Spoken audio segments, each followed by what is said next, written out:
പതിവിൽ നിന്നും വിപരീതമായി UDF-നുള്ളിൽ മുഖ്യമന്ത്രി ആരാകുമെന്ന ചർച്ച കൊടുമ്പിരി കൊണ്ടിരിക്കുകയാണ്.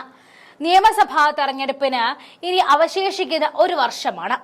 VD സതീശൻ, രമേശ് ചെന്നിത്തല എന്നീ രണ്ട് നേതാക്കളെ ചുറ്റിപ്പറ്റിയാണ് കോൺഗ്രസിലും UDF-ലും മുഖ്യമന്ത്രി ചർച്ചകൾ ഉടലെടുത്തിരിക്കുന്നത്. ഇത് സംബന്ധിച്ച് കേരളത്തിലെ പ്രമുഖ മാധ്യമത്തിൽ വന്ന ഒരു ആർട്ടിക്കിൾ ഒന്ന് വിശകലനം ചെയ്യാം.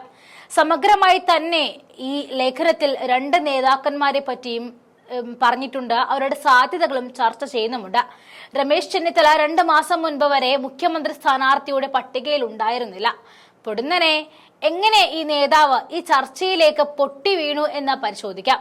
ആദ്യം SNDP-യുടെ ഗുഡ് സർട്ടിഫിക്കറ്റ്, പിന്നീട് NSS-ന്റെ മഞ്ഞുരുകലും, ഒടുവിൽ മന്നം ജയന്തിയുടെ ഉദ്ഘാടനവും, ഏറ്റവും ഒടുവിൽ സമസ്തയുടെ സ്ഥാപനത്തിലും ഉദ്ഘാടകൻ.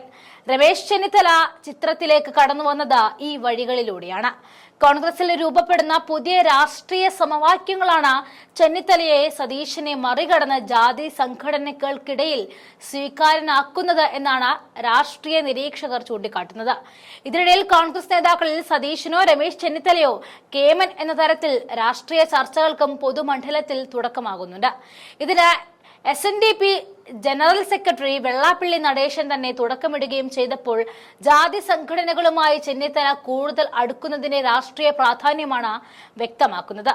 തങ്ങളിൽ ആരാണ് കേമൻ എന്ന് തെളിയിക്കാൻ പഠിച്ച പണി 18 നടത്തി ചർച്ചകൾ സജീവമാക്കി വരാനിരിക്കുന്ന പഞ്ചായത്ത് നിയമസഭാ തെരഞ്ഞെടുപ്പിനായുള്ള പിച്ചുകൾ തയ്യാറാക്കുകയാണ് കേരളത്തിലെ കോൺഗ്രസ് നേതൃത്വം ഇപ്പോൾ ചെയ്യുന്നത് എന്നാണ് ലേഖനം വിലയിരുത്തുന്നത്. പഞ്ചായത്ത് തെരഞ്ഞെടുപ്പ് ടെസ്റ്റ് ഡോസ് എന്ന രീതിയിൽ കണക്കാക്കുമ്പോഴും ലക്ഷ്യം 2026-ലെ നിയമസഭാ തെരഞ്ഞെടുപ്പാണ് എന്ന കാര്യത്തിൽ ആർക്കും തർക്കമില്ല.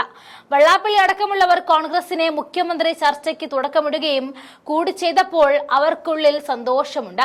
കാരണം നിലവിലെ സാഹചര്യം അടുത്ത നിയമസഭാ തെരഞ്ഞെടുപ്പിൽ തങ്ങൾക്ക് അനുകൂലമാണെന്ന് ഉറച്ചു വിശ്വസിക്കുന്നുണ്ട് UDF-ഉം കോൺഗ്രസും. കോൺഗ്രസിനുള്ളിൽ പ്രധാനമായി മുഖ്യമന്ത്രി ചർച്ചയിൽ മുൻനിരയിൽ VD സതീശൻ സ്ഥാനം പിടിക്കുമ്പോൾ ചെന്നിത്തലയും സുധാകരനുമെല്ലാം ഒട്ടും മോശക്കാരല്ല എന്ന് തെളിയിക്കാൻ നിശബ്ദമായി തന്നെ രംഗത്തുണ്ട്. LDF-ന് തുടർഭരണം നൽകിയതിനെതിരെ ഇടതുപക്ഷ മുന്നണിക്കുള്ളിൽ തന്നെ വിമർശനമുണ്ട്. മാത്രമല്ല ഇനിയൊരു തുടർഭരണ സാധ്യത കണക്ക് കൂട്ടുന്നുമില്ല. ഈ ഒരു സാഹചര്യത്തിലാണ് മുഖ്യമന്ത്രി കസേര ലക്ഷ്യമിട്ട് ചർച്ചകൾക്ക് ഒളിഞ്ഞും തെളിഞ്ഞും കോൺഗ്രസ് നേതാക്കൾ തുടക്കമിട്ടിരിക്കുന്നത്.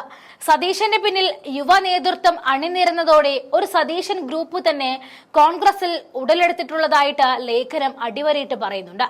VD സതീശനും K സുധാകരനും തമ്മിലുള്ള അഭിപ്രായ അനൈക്യം തുടക്കം മുതലേ ഉണ്ടായിരുന്നു.